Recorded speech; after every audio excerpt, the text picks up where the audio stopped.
Astro பக்தி tax நேயர்கள் அனைவருக்கும் அநேக நமஸ்காரங்கள். குரோதி ஆண்டு புரட்டாசி மாதம் பலன்கள் பார்ப்பதற்காக சக்தி ஜோதிட குழுவின் சார்பாக டாக்டர் சக்தி சுவாமியாகிய நானும், ஆஸ்ட்ரோ KS ஐயங்கார் அவர்களும், ஆஸ்ட்ரோ டாக்டர் சுவாமி ஹரிகர சர்மா அவர்களும் இப்பொழுது புரட்டாசி மாத பலன்களை பற்றி ஐயா சொல்லுவாங்க. அனைவருக்கும் ஹரிஹர சர்மாவின் பணிவான நமஸ்காரங்கள்.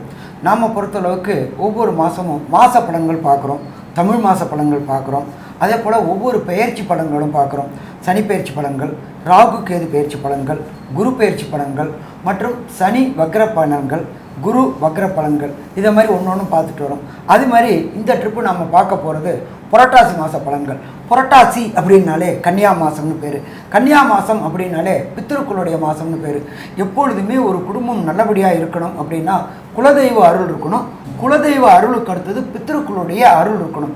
பித்திருக்கள் அருள் இல்லை அப்படின்னா அந்த குடும்பத்தில் எந்த விதமான நல்ல தொடக்கமும் நல்ல முன்னேற்றமும் நல்ல செய்கைகளும் நடக்காது. அப்படியேற்பட்ட வசந்த மாதமான கன்னியா மாதம் என்கின்ற தமிழில் புரட்டாசி மாதம் அப்படின்றது பிறக்கும். நிகழும் மங்களகரமான குரோதி வருஷம் புரட்டாசி மாதம். அதுக்கு சரியான ஆங்கில தேதி அப்படின்றது 17/9/2024. அன்னைக்கு உயர்ந்த கிழமையான செவ்வாய்க்கிழமை மதியம் சற்றேறக்குறைய 2:09 சூரிய பகவானானவர் தன்னுடைய ஆட்சி வீடான சிம்மத்திலிருந்து கன்னிக்கு உள் நுழையிறார். எப்பொழுதுமே உள் நுழையிற மாதம் தான் அந்தந்த மாதத்துடைய தமிழ் மாதம் அப்படிங்கிறோம். அப்படின்ற பொறுத்தளவுக்கு இந்த காலகட்டங்களில் சூரிய பகவான் கன்னியா ராசிக்கு வரார், புரட்டாசி மாதத்துக்கு வரார். சரி, இந்த காலகட்டங்களில் என்னென்ன கிரகங்கள் என்னென்ன நிலையில் இருக்குதோ, இதை தவிர இந்த மாதத்தில் என்னென்ன விசேஷங்கள் இருக்கும் அப்படின்றத பார்ப்போம். காலபுருஷ தத்துவத்தின்படி 2வது ராசியான ரிஷப ராசியில் குரு பகவான் இருக்கிறார். 3வது ராசியான மிதுனத்தில் செவ்வாய் பகவான் இருக்கார். அடுத்தது சிம்மத்தில் புத பகவானும், மாதம் பிறக்கிறதுனால சூரிய பகவான் கன்னியா மாதத்துலையும், நீச்சமடைஞ்ச சுக்கிரனும் கேது பகவானும் கன்னியில் இருக்கிறாங்க. இதை தவிர சனி பகவான் இருக்கிறது அப்படின்றது பொறுத்தளவுக்கு தனது ஆட்சி வீடான கும்பத்தில் ஆட்சி பெற்று இருக்கார். இதில் பார்த்தோம் அப்படின்னாக்க அவர் வக்ரகதியிலையும் இருக்கிறார். இதை தவிர காலபுருஷ தத்துவத்தின் 12ஆம் வீடு அப்படின்றது உயரிய வீடான மீனராசி. மீனராசியில் எம்பெருமான் ராகு இருக்கிறார். இந்த மாதிரி பிளானட்டரி பொசிஷனில் இந்த மாதிரி கிரக நிலவரத்தில் இந்த புரட்டாசி மாதம் ஆரம்பமாகுது. சரி, இந்த புரட்டாசி மாதம் அப்படின்னா என்னென்ன விசேஷங்கள் இருக்குது அப்படின்றத ஃபஸ்ட்டு பார்ப்போமா. புரட்டாசி மாதம் பிறக்கிறது 17/9/2024 செவ்வாய்க்கிழமை. அன்னைக்கு மத்தியானம் 2:09 சூரிய பகவான் கன்னியா ராசியில் வரார். அதுக்கு சூரிய பகவான்றதுனால புரட்டாசி மாதம். அதுக்கு அடுத்தது அப்படின்றத பொறுத்தளவுக்கு 18/9/2024. இப்போ நம்மளை பொறுத்தளவுக்கு பித்திருக்களுக்கு காரியம் செய்யக்கூடிய நாட்கள் அப்படின்றத பொறுத்தளவுக்கு மாலையபக்ஷம், அதுக்கு அடுத்தது ஆடி அமாவாசை, அதுக்கு அடுத்தது தை அமாவாசை. இந்த காலகட்டங்கள். இப்போ இந்த ஆடி அமாவாசைன்றது நம்ம கடந்த காலகட்டங்களில் போனோம். அது அயனம் மாறக்கூடிய காலகட்டங்களில் உத்தராயணத்துலேருந்து தட்சிணாயணம் மாறக்கூடிய காலகட்டம் அப்படின்றது அந்த காலகட்டங்களில் சூரிய பகவான் இருக்கிறது கர்க்கடகத்தில் இருப்பார். அதனால் அந்த சூரியன் அயனம் மாறக்கூடிய காலகட்டங்களில் பித்திருக்களுக்கு உண்டான தர்ப்பணங்களும் புனித காரியங்களும் செய்யக்கூடிய காலகட்டங்கள். அதுக்கு அடுத்தது வருது புரட்டாசி மாதத்தில் மகாலய அமாவாசை. இந்த மகாலய அமாவாசை அப்படின்றது 18/9/2024 அன்னைக்கு தொடங்குது. அதுக்கு பேர் பக்ஷம் தொடங்குறதுன்னு பேர். மாலைய பக்ஷம் ஆரம்பம்னு பேர். பக்ஷம் ஆரம்பம் அப்படின்னா ஒரு பட்சத்துக்கு சற்றேறக்குறைய 15 நாட்கள். பௌர்ணமியில் இந்த மாலைய பக்ஷம் ஆரம்பமாகுது. அதுலேருந்து தொடர்ந்து 15 நாளும் பித்ருபட்சம் அப்படின்னு சொல்லுவோம். பித்ருபட்சம் அப்படின்னாக்க நீத்தார்களுக்கு, நம்மளுடைய முன்னோர்களுக்கு ஒரு சில பேர் திதிகள் தர்ப்பணங்கள் கொடுக்காமல் இருப்பாங்க. அலுவலக நிமித்தமாகவும் ஒரு சில பேர் வெளியூர் வெளிமாநிலம் வெளிநாடு போனதுனாலையும் அந்த வாய்ப்புகள் அமையாததுனாலையும் அவங்களால அந்த பித்ருக்களுக்கு திதி தர்ப்பணங்கள் கொடுக்க முடியாமல் இருக்கும். அவங்க எல்லாரும் இப்போ வரக்கூடிய வாய்ப்பை பயன்படுத்திக்கணும். எப்பொழுதுமே வாய்ப்புகள் அப்படின்னு நம்மளை தேடி வராது, அது வரும்பொழுது அதை நாம் பயன்படுத்திக்கணும். அப்படி வரக்கூடிய மாலை பட்சம் ஆரம்பம் ஆகிறது அப்படின்றது 18/9/2024 பக்ஷம் ஆரம்பம். சரி, இதுக்கு அடுத்தது பார்த்தோம் அப்படின்னாக்க உயர்ந்தது அப்படின்றது அமாவாசை. அதுக்கு பேர் மகாலய அமாவாசை அப்படின்னு பேர். அது 2/10/2024 புதன்கிழமை வருது. இந்த புதன்கிழமை அப்படின்னாக்க அமாவாசை அப்படின்னாக்க என்ன அப்படின்னாக்க சூரியனும் சந்திரனும் இணைந்து இருப்பது அமாவாசை. கன்னியா மாதத்தில் சூரியனும் சந்திரனும் இணைந்து இருக்கிற நாள் 2/10/2024 புதன்கிழமை. அந்த காலகட்டங்களில் அமாவாசைக்கு நம்ம தர்ப்பணம் கொடுக்கும்போது என்னென்ன பண்ணணும் அப்படின்றது சொல்லிடுறேன். மாலை பட்சத்தில் என்ன பண்ணணும்னு சொல்லிடுறேன். அமாவாசை அப்படின்னாக்க நெட்டியில் சமய சின்னங்கள் அணியக்கூடாது 1. அடுத்தது வீட்டில் சுவாமிக்கு தீபம் ஏற்றக்கூடாது 2. வாசலில் கோலம் போடக்கூடாது 3. இது 3ம் எப்போ பண்ணணும்? அந்த தர்ப்பணம் குடித்த பிறகு, பித்திருக்களுக்கு தர்ப்பணம் கொடுத்த பிறகு. எப்பொழுதுமே இந்த தீபம் எரிஞ்சாலும் சரி, வீட்டில் கோலம் போட்டிருந்தாலும் சரி, நெத்தியில் சமய சின்னங்கள் இருந்தாலும் சரி, பித்திருக்கள் நம்மளுடைய வீட்டிற்கு வரமாட்டார்கள். அப்போ தெய்வம் வரக்கூடிய காலகட்டங்கள். அப்போ பித்திருக்களை ஃபஸ்ட்டு வரவேற்றுட்டு அமாவாசை தர்ப்பணங்களை கொடுத்துட்டு எள்ளு நெல் அக்ஷத தர்ப்பணத்தை கொடுத்துட்டு அதுக்கப்புறம் இந்த 3 காரியங்களும் செய்யலாமா? 3 காரியங்களும் செய்யலாம். அப்போ இத்தனை காலகட்டங்கள் சாமி, நான் இதை மாதிரி வெளியூர் வெளிமாநிலத்தில் இருந்தேன், எனக்கு அங்கே ஆறு குளங்கள் நதிக்கரைகள் இல்லை, அங்கே தர்ப்பணம் பண்ணுறதுக்கு வச்சு கொடுக்க வாத்தியார் இல்லை, ஐயர் இல்லை அப்படின்னு நினச்சிட்டு இருந்தவங்க எல்லாருமே இந்த மாலை பட்சத்தில் கொடுக்கலாமா? கண்டிப்பாக கொடுக்கலாம். சரி, இதுக்கு அப்புறம் ஒரு சில பேருக்கு எங்கள் அப்பா அம்மா எங்கள் தாத்தா பாட்டி இறந்த திதியே தெரியாது, இறந்த நாள் தான் தெரியும் அப்படின்னு நினைக்கிறவங்களுக்கு 21/9/2024 அது என்ன அப்படின்னு கேட்டிங்கனாக்க மகாபரணி அப்படின்னு பேர். இந்த மகாபரணி நட்சத்திரம், மகாபரணி அன்னைக்கு யார் யாருக்கு இறந்தவங்க நாள், இறந்தவங்க திதி, இறந்த நேரம் எதுவுமே தெரியாதவங்க, நான் வெளியூரில் இருந்தேன், அப்பா எப்போ இறந்தாங்க, எப்போ ஜீவன் போணுச்சுன்னு தெரியாதவங்க அத்தனை பேரும் கொடுக்கக்கூடியது அப்படின்றது மகாபரணி அன்னைக்கு திதியும் தர்ப்பணமும் கொடுத்தா. சரி, இந்த திதி தர்ப்பணம் எங்கே கொடுக்கணும் அப்படின்னாக்க புனித நதிகளாக, அதாவது கங்கை, காவேரி, வைகை இதை மாதிரி இடத்துல கொடுக்கலாம். அதே போல் முக்கூடல்கள் கூடக்கூடிய திரிவேணி சங்கமத்தில் கொடுக்கலாம். அதே போல் புனித தீர்த்தங்களில் ஊரில் உள்ள ஏரி காவேரியில் கொடுக்கலாம். அப்படி எதுவுமே இல்லை சாமி எங்கள் இடத்துல அப்படின்னா வீட்டில் உள்ள கிணறுக்கு பக்கத்தில் அதுவும் ஒரு நீர்நிலை தான், அதுலேயும் கொடுக்கலாமா? கொடுக்கலாம். சரி, இதுக்கு அடுத்தது பார்த்தோம்னாக்க 25/9/2026 மத்தியாஷ்டமி. இந்த மத்தியாஷ்டமி அப்படின்றத பொறுத்தளவுக்கு திதி தர்ப்பணங்கள் தெரியாதவங்க, திதி தர்ப்பணங்கள் கொடுக்காதவங்க, நாங்கள் எங்கள் இதில் இது மாதிரி பண்ணலை அப்படின்னு நினைக்கக்கூடியவங்க அத்தனை பேரும் இந்த 25/9/2026 அன்னைக்கு மத்தியாஷ்டமி அன்னைக்கு இந்த திதியும் தர்ப்பணமும் கொடுத்தா நம்மளுடைய கோத்திரதாயாதிகள் அப்படின்னா சட்டப்படி 64 கோத்திரதாயாதிகள் நம்ம கயாவில் போயிட்டு பல்குர்னி தீர்த்தத்தில் என்ன பண்ணுவோம் அப்படின்னாக்க 64 பிண்ட பிரதானம் பண்ணுவோம். 64 கோத்திரதாயாதிகளுக்கும் பிண்ட பிரதானம் பண்ணுவோம். அது 3 பிண்ட பிரதானம் ஆக்கி ஒரு பிண்ட பிரதானத்தை கோ அப்படின்னாக்க சகல தேவதைகளும் வாசம் செய்கிறது கோவுக்கு கொடுக்கும்போது நம்மளோட பித்திருக்களுக்கு ஆசீர்வாதங்கள் கிடைக்குது. அதுக்கு அடுத்தது 2 பிண்ட பிரதானத்தை விஷ்ணுவோட பாதம், எல்லாமே நாராயணா சமர்ப்பயாமே அப்படின்னு சொல்றது, நாராயணனுக்குள்ளார தான் எல்லாருமே ஐக்கியமாறும். அப்போ அந்த விஷ்ணு பாதத்தில் 2 பிண்டம் வைக்கும்பொழுது நம்மளுடைய கோத்திரதாயாதிகள் அத்தனை 64 கோத்திரதாயாதிகளும் பரமபத வாசலுக்கு போகக்கூடியது. இத்தனை நாளாக அவங்க நம்மளோட வீட்டையே சுற்றிக்கிட்டு இருப்பாங்க. வீட்டில் சுற்றக்கூடாது. ஏன் அப்படின்னு கேட்டிங்கனாக்க வீட்டில் தெய்வம் வாசம் செய்யணுமே தவிர எக்காரணத்தை கொண்டு பித்திருக்கள் அந்த திதி கொடுக்குற அன்னைக்கு வந்துட்டு போனோம், மற்ற நாள் வரக்கூடாது. சரி, இதெல்லாம் முடிஞ்சு போச்சு, பித்திருக்களுக்கு எல்லாம் முடிஞ்சு போச்சு. அடுத்தது சுப நிகழ்வு எல்லாம் ஆரம்பமாக போகுது. எப்போ சுப நிகழ்வு ஆரம்பமாக போகுது? 11/10/2024 நமக்கு வெள்ளிக்கிழமை அன்னைக்கு சரஸ்வதி பூஜை. நம்மளுடைய தொழில் சிறக்கணும், நாம் செய்கின்ற வேலை தொடர் முன்னேற்றம் இருக்கணும் அப்படின்னாக்க சரஸ்வதி பூஜை அன்னைக்கு. அதே நாள்லேயே ஆயுத பூஜையும் இருக்குது. நாம் செய்கின்ற ஒவ்வொரு கருவியும், எழுத்தாளராக இருந்தால் அவங்களுக்கு பேனா, விவசாயி இருந்தால் ஏறு, இது எல்லாத்துக்கும் பூஜை செய்யக்கூடிய காலகட்டங்கள் 11/10/2024 வெள்ளிக்கிழமை. சரி, அதுக்கு அடுத்தது 12/10/2024 அன்னைக்கு விஜயதசமி, முக்கியமான நாள். படிக்கிறக்கூடிய குழந்தைகள் அத்தனை பேருக்கும் புஸ்தகத்தை வச்சு பூஜை பண்ணி அன்னைக்கு வித்யா ஆரம்பம், அன்னைக்கு தான் குழந்தைகள் புதுசாக சேரக்கூடியவங்களுக்கு வித்யா ஆரம்பம் என்ற நாட்களும் தொடங்கக்கூடிய நாள். அப்போ இத்தனை வசந்த காரியங்களும் இந்த கன்னியா மாதம் என்கின்ற புரட்டாசி மாதம் வருது. சரி, இப்போ இதில் பொறுத்தளவுக்கு ஒவ்வொரு ராசிக்கும் என்னென்ன நற்பலன்கள், என்னென்ன பரிகாரங்கள் அப்படின்றத பார்ப்போமா? அன்பான மீனராசி என்பர்களே, உங்களுக்கு புரட்டாசி மாதம் எப்படி இருக்குன்னு பார்க்கலாமா? ராசியிலேயே ராகு. என்ன சாமி, ராகு அப்படின்னாலே பிரச்சனை பிரச்சனை பிரச்சனை. அப்போ உடல்நல ரீதியான தொந்தரவுகள் வரக்கூடிய வாய்ப்புகள் உண்டு. அப்போ உடல் நலத்தில் கவனம் தேவையா? கவனம் தேவை. ராசிநாதனான குரு பகவான் 3ஆம் இடமான முயற்சி ஸ்தானத்தில் வீரிய ஸ்தானத்தில் இருக்கார். அப்போ சொல்லக்கூடிய எடுக்கக்கூடிய முயற்சிகள் அத்தனையும் ஜெயமாகக்கூடிய வாய்ப்புகள் மிக மிக அதிகம்னு சொல்லலாமா? அதிகம்னு சொல்லலாம். 4ஆம் இடத்துல அங்காரகன் இருக்கார். 4ஆம் இடத்துல அங்காரகன் இருந்தால் அது மாத்ருஸ்தானம். மாத்ருஸ்தானத்தில் செவ்வாய் இருக்கிறார். அதனால் கொஞ்சம் கொஞ்சம் பிரச்சனைகள் அம்மாவுக்கு வரக்கூடிய வாய்ப்புகள் உண்டு. அதனால் எச்சரிக்கையாக இருக்கிறது மிக மிக சிறப்பாக இருக்குமா, சிறப்பாக இருக்கும். உங்களுடைய 7ஆம் பாவம் வலுப்பட்டுருச்சு. மீனராசியை சேர்ந்தவங்க, அது ஆணாக இருக்கட்டும் பெண்ணாக இருக்கட்டும், 7ஆம் இடம் வலுப்பெறுது அப்படின்னு சொன்னாலே கூட்டு தொழில் செய்யக்கூடியவங்களுக்கு உங்களுடைய பார்ட்னருடைய கை ஓங்கக்கூடிய காலகட்டம். எப்போயுமே நம்மளுடைய பார்ட்னரோட கை ஓங்க ஆரம்பிச்சிருச்சு அப்படின்னாலே ஆட்டோமேட்டிக்காக நம்மளுடைய கை தாழ ஆரம்பிக்கும். அப்போ இந்த காலகட்டங்களில் பார்ட்னர்கிட்ட எல்லாத்தையும் சொல்ல வேண்டாம். ஏன்னு கேட்டிங்கன்னா உங்களை ஈஸியாக போட்டு வாங்கிட்டு அவர் கவுத்துட்டு அவர் முன்னாடி போகிறதுக்கான வாய்ப்புகள் உண்டு. அதுவும் புதன் அனலைசிங் கிரகம்.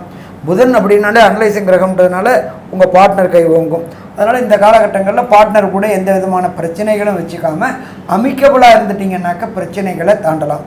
சரி, இதுக்கு மட்டும்தான் பொருந்துமா அப்படின்னா லைஃப் பார்ட்னருக்கும் பொருந்தும். உங்களுடைய லைஃப் பார்ட்னரோட கை ஓங்கக்கூடிய காலகட்டம், அது ஆணாக இருந்தாலும் பெண்ணாக இருந்தாலும் சரி. அதனால் இந்த காலகட்டங்களில் வாதம் விதாண்டாவாதத்தை தவிர்ப்பது மிகச்சிறந்தது. ஏன்னா தேவையில்லாத ஆர்கியூமெண்ட் வந்துச்சு அப்படின்னு சொன்னால் அது பெரிய பிரச்சனைகளை கொண்டு விடக்கூடிய வாய்ப்புகள் உண்டு. ஏற்கனவே லக்னத்தில் ராகு இருக்கார், சப்தமத்தில் கேதுவும் இருக்கார், சூரியனும் இருக்கார், புதனும் இருக்கார், கேதுவும் இருக்கார். அதனால் பிரச்சனைகளை கொண்டு விடும். அப்போ விட்டு கொடுக்குறவங்க கெட்டு போவதில்லை, கெட்டு போகணும்னு நினைக்கிறவங்க விட்டு கொடுக்க போவதில்லை. அதனால் நாமளே விட்டு கொடுத்துட்டு போயிட்டோம்னாக்கா நம்ம யார்கிட்ட விட்டு கொடுக்க போகிறோம், நம்மளோட லைஃப் பார்ட்னர்கிட்ட விட்டு கொடுக்க போகிறோம், நம்ம தொழில் பார்ட்னர்கிட்ட விட்டு கொடுக்க போகிறோம். அதனால் விட்டு கொடுத்துட்டோம் அப்படின்னு சொன்னாக்க எந்த விதமான பெரிய அளவுக்கு பிரச்சனையும் இல்லை. இதை தவிர விரையச்சனி நடந்துக்கிட்டு இருக்குது. அது ஒவ்வொரு அன்பர்களுக்கும் ஒவ்வொரு ஏஜுக்கும் இருக்குது. ஃபஸ்ட் ரவுண்டு மங்கு சனி, 2ஆவது ரவுண்டு பொங்கு சனி, 3ஆவது ரவுண்டு கண்டச்சனி, 4ஆவது ரவுண்டு மரணச்சனி. அப்போ உங்களுக்கு அது என்ன நடக்குது அப்படின்றத பார்த்துக்கிட்டு பண்ணணும். அடுத்தது இந்த விரையச்சனி 2ஆவது ரவுண்டாக இருந்தாச்சுனாக்க சுப விரயங்கள் அப்படின்னாக்க மீனராசியை சேர்ந்த அன்பர்களுக்கோ மீனராசியை சேர்ந்த குழந்தைகளுக்கோ வெளியூர் வெளிமாநிலம் வெளிநாடு போய் படிக்கக்கூடிய வாய்ப்புகள் கிடைக்கும், உயர்கல்வி படிக்கக்கூடிய வாய்ப்புகள் கிடைக்கும். இதை தவிர வண்டி வாகனம் வீடு வாங்கணும்னு நினைக்கக்கூடியவங்களுக்கு வண்டி வாகனம் வீடு வாங்கக்கூடிய வாய்ப்புகள் உண்டு. ஏன்னு கேட்டிங்கன்னாக்க உங்களுடைய ராசிநாதனான குரு பகவான் பார்க்கக்கூடியது 9ஆம் இடத்தை சப்தம பார்வை பார்க்குறார். அப்போ கண்டிப்பாக வெற்றி கிடைக்கக்கூடிய வாய்ப்புகள் உண்டு. இதை தவிர உங்களுடைய 11ஆம் இடத்தையும் பிரகஸ்பதியான குரு பகவான் உங்கள் ராசிநாதனான குரு பகவான் பார்க்குறார். அப்போ தொடர் முயற்சி வெற்றி கிடைக்குமா, வெற்றி கிடைக்கும். ஸோ மொத்தத்தில் பார்த்தோம் அப்படின்னா மீனராசிக்காரங்களுக்கு புரட்டாசி மாதம் அப்படின்றது அற்புதமான மாதம்னு சொல்லலாமா, அற்புத மாதம்னு சொல்லலாம். ஆனாலும் ஒரு சில பேருக்கு தொழிலில் ஏற்றம் இருக்கிறதுல கொஞ்சம் ப்ராப்ளம் வரும். அதே போல் 6க்குடைய சூரியன் 7ல் போனதுனாக்க வேலை பார்க்குற இடத்துல பிரச்சனைகளும் வரக்கூடிய வாய்ப்புகள் உண்டு. அது மாதிரி என்னென்ன பிரச்சனைகள் வரும் அப்படின்றது நம்மளுடைய அஸ்ட்ரோ KS ஐயங்கார் அவங்க விரிவாகவும் விளக்கமாகவும் சொல்லுவாங்க. ஐயா, அற்புதமாக சொன்னீங்க. அதாவது பொதுவாகவே இந்த மாத கிரகங்கள்னு சொல்லக்கூடிய சூரியன், செவ்வாய், புதன் மற்றும் சுக்கிரன், இந்த 4 கிரகத்தினுடைய மாற்றங்களை வச்சு இந்த மாத பலனை சொல்கிறோம். உங்களுடைய மீனராசிக்காரர்களை பொறுத்தவரையிலும் பார்த்தாலேயானால் தொழிலில் அபரிமிதமான ஏற்றம் இருக்கும். எப்படி ஏற்றம் இருக்கும் அப்படின்னு பார்த்தாலேயானால் தனஸ்தான அதிபதி அப்படின்னு சொல்லக்கூடிய செவ்வாய் பகவான் தன்னுடைய சமசப்தம பார்வையில் 10ஆம் இடத்தை பார்க்குறார். அதனால் தொழிலில் பெரிய ஏற்றம் இருக்கும். அதை தவிர பார்த்தாலேயானால் தனக்காரகன் 11ஆம் இடத்தை பார்க்குறார். தனக்காரகன் உங்களுடைய ராசியின் அதிபதியே 3ஆம் இடத்துலேருந்து 11ஆம் இடத்துல பார்க்குறார். அதனால் தொழில் மூலியமாக மிகப்பெரிய வெற்றி அடைக்கக்கூடிய வாய்ப்புகள் நிச்சயமாக இருக்கும்.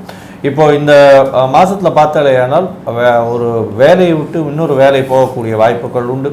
சில தேவையற்ற செலவுகள் கொஞ்சம் அதிகமாக வரக்கூடிய வாய்ப்புகள் உண்டு. எதிர்பாலினத்திற்காக செலவு பண்ண வேண்டிய கட்டாயம் இருக்கும். நண்பர்களுக்காக செலவு பண்ண வேண்டிய கட்டாயம் அதிகமாக இருக்கும்.